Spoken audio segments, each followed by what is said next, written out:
The Joe Rogan Experience. Yeah. Well, I think sometimes people need to hear it from somebody like you, or someone like Jocko, or, the beautiful thing about these podcasts is that you get to hear people's perspective, and a lot of them are eye-opening. They literally can change the world because they change the way you behave and you interact with people when you listen to it. Yeah. And that podcast that you did with Jocko, when I was listening to it, it changed my whole day. It changed like how I was going to look at my day.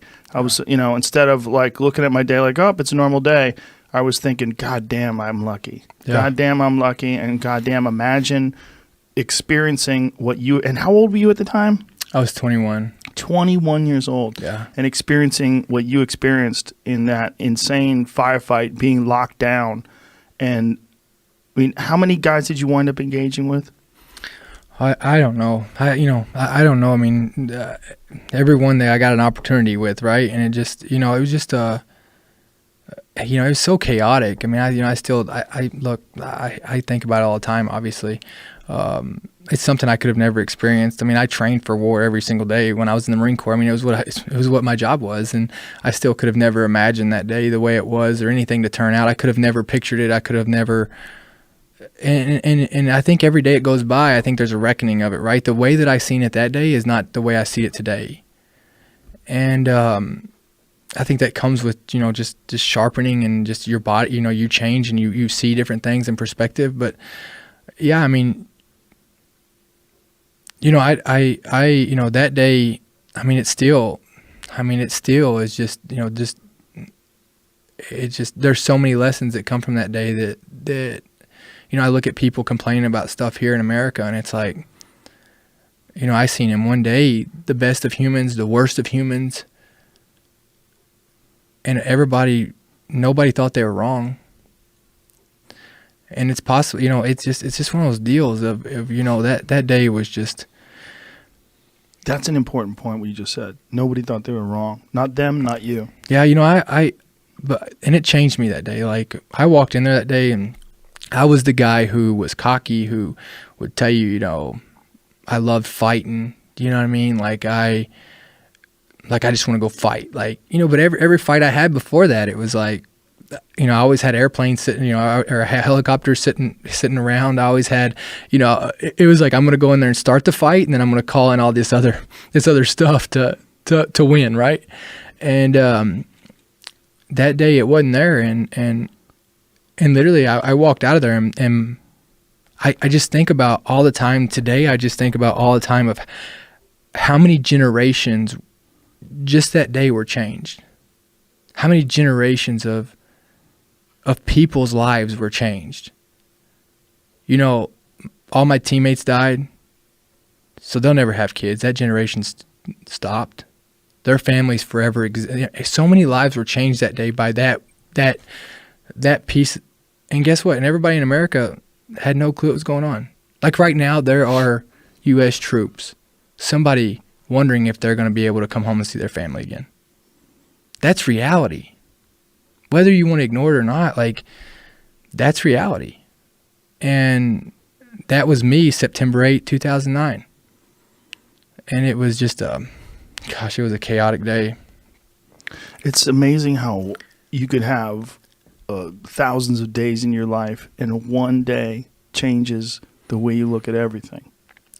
One day changes the way you look at everything. And, and like the further I go on, I look at it different. I always talk about this story of, whenever this guy came up behind me and I ended up killing him with a rock. And I always remember I remember it, like I see it every night. Like I remember, like I just see his face. And like because there was a point that I feel like that anybody that, whether they're injured or anything, like they realize they're defeated. I don't know. I just think there's a point when you look at somebody and they know they're going to die. And I'll never forget that. And now I look at it and I see it, and I always think that like, this guy is a son to somebody. His mother and father are going to miss him. This guy, he believes in his cause as much as I do. He doesn't believe he's wrong. This guy, he could have had a wife or kids that are never going to see their father again. Just like, you know, my dad might have never seen me again if it was switched. And really, I don't even know. I don't hate him. I don't even know this guy. We're just here at this place right now because we were born in 2 different countries. Were you out of weapons? Were you out of ammo? He had came up and he started choking me.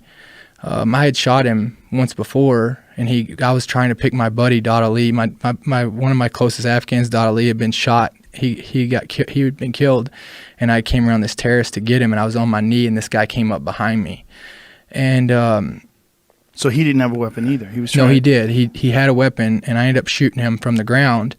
And I thought he was dead when he fell on the ground. And I kind of moved down and got down with Dad Ali because I was still getting shot at from this machine gun up on this hill. And I was trying to make myself small as I could. And this guy ends up coming up and choking me. Like I thought he was dead.